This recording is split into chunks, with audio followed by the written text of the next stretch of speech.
Assalamualaikum warahmatullahi wabarakatuh.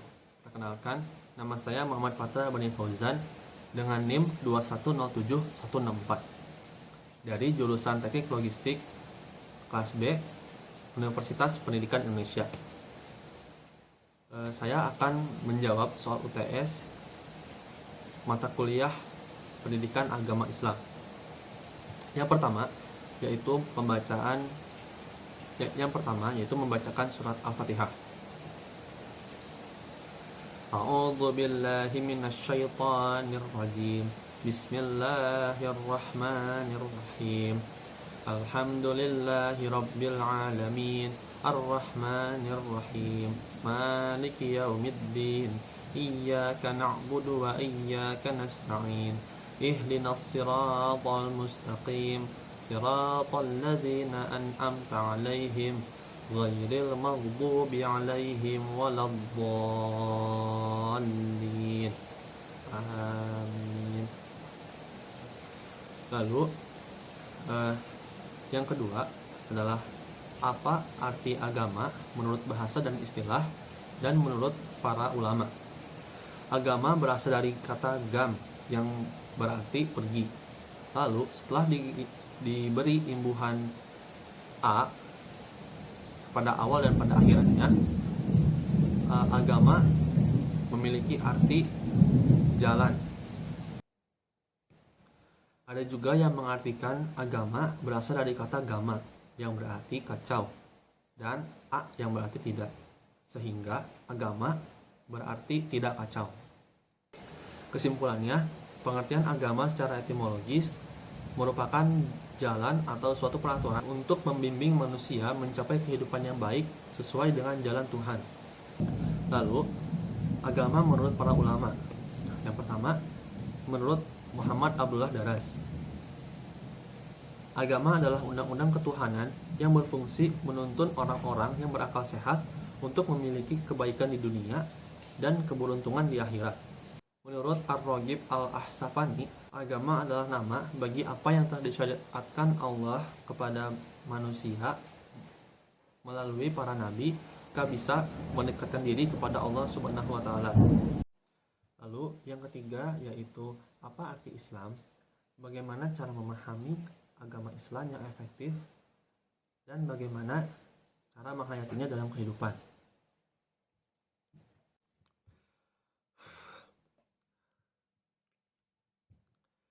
Dari segi kebahasaan, Islam berasal dari kata aslama yuslimu istislam yang berarti tunduk dan patuh, atau koda'a kudu'an istaslama istislam.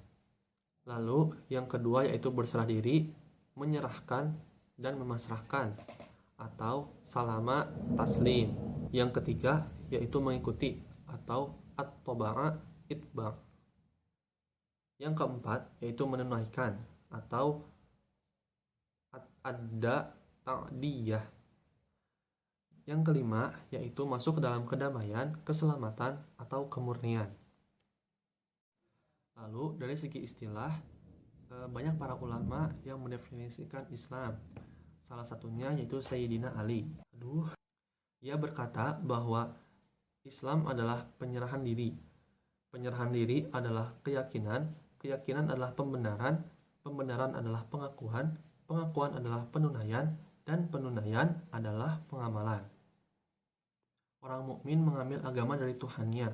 Sungguh, orang mukmin dikenal keimanannya dari amalnya, sedangkan orang kafir dikenal kekafirannya dari keingkarannya. Lalu bagaimana cara memahami Islam yang efektif? Menurut saya, cara memahami Islam yang efektif yaitu dengan cara mempelajari Islam dari sumber aslinya, yaitu seperti dari Al-Quran dan hadis. Lalu mempelajari Islam secara integral dan komprehensif. Lalu Islam dipelajari dari ketentuan normatif yang selanjutnya dipelajari secara historis dan sosiologis yang sesuai dengan apa yang ada di masyarakat.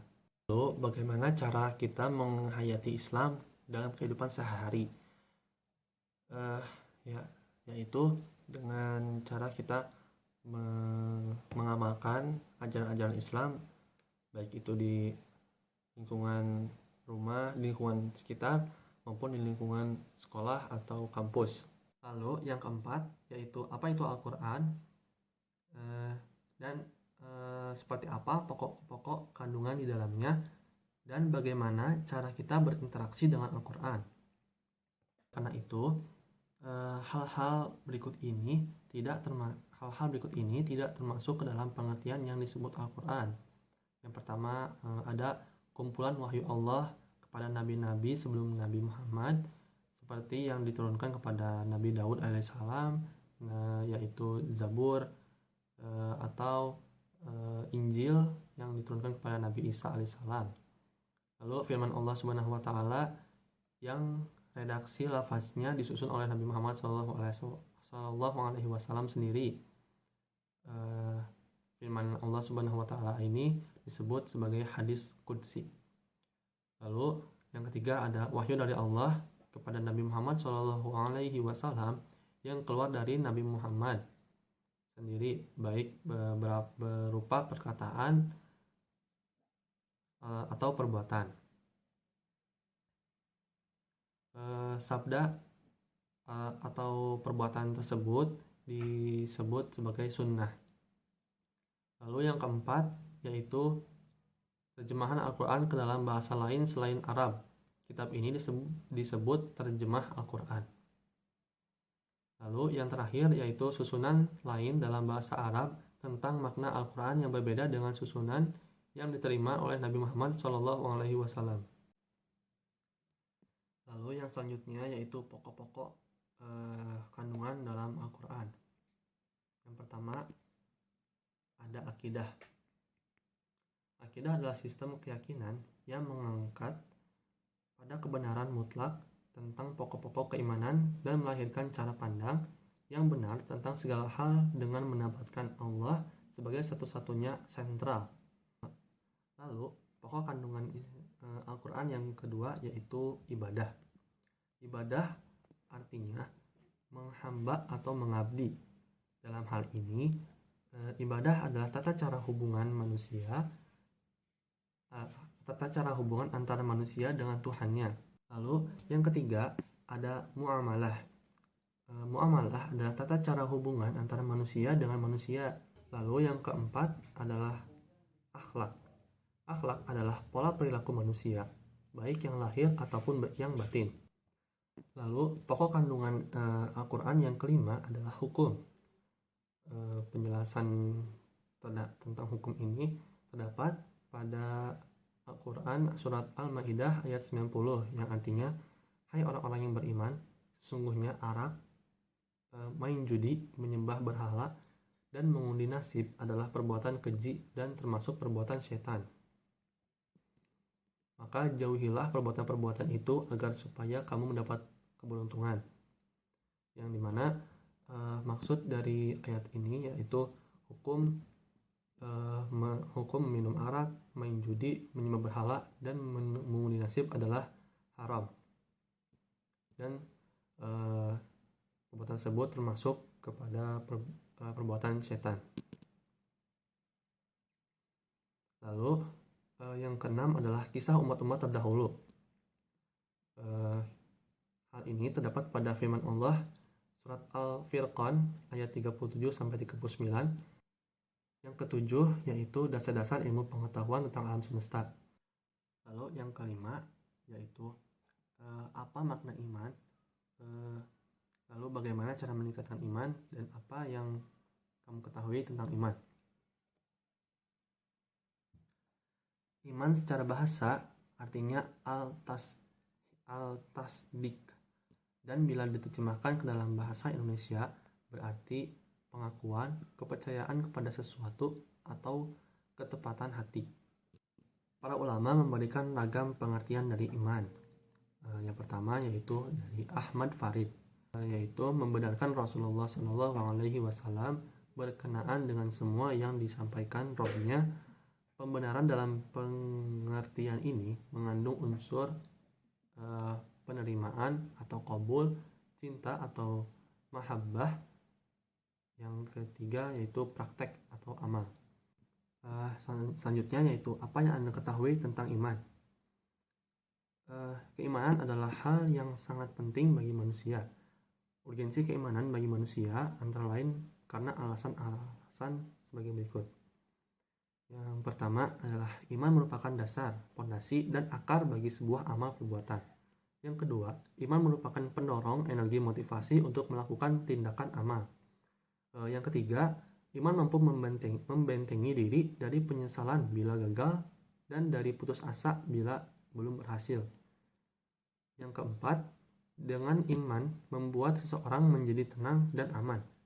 Yang kelima, iman merupakan prasyarat agar manusia tidak merugi, menumbuhkan rasa cinta, mendapatkan barokah, dan selamat sampai akhir. Lalu, yang terakhir adalah bagaimana cara meningkatkan keimanan seseorang atau bagaimana cara meningkatkan iman. Yang pertama yaitu membaca, mendengarkan, dan mentadaburi Al-Quran. Karena Al-Quran itu sebagai cahaya, petunjuk, obat, dan rahmat bagi hamba-hambanya. Yang kedua, memahami, memikirkan makna-makna, dan merenungi asma dan sifat Allah yang akan menguatkan perasaan di dalam hati sehingga dapat mempengaruhi anggota tubuh yang lain. Yang ketiga, yaitu mencari ilmu syar'i yang dapat memunculkan rasa takut kepada Allah dan menambah keimanan dalam hati. Lalu yang keempat, yaitu mengikuti majelis-majelis zikir seperti pengajian dan kajian ilmu. Lalu yang kelima, yaitu memperbanyak amal solih dan mengajarkan berbagai macam ibadah. Sekian pemaparan jawaban dari saya. Mohon maaf bila kekurangan. Terima kasih. Wassalamualaikum warahmatullahi wabarakatuh.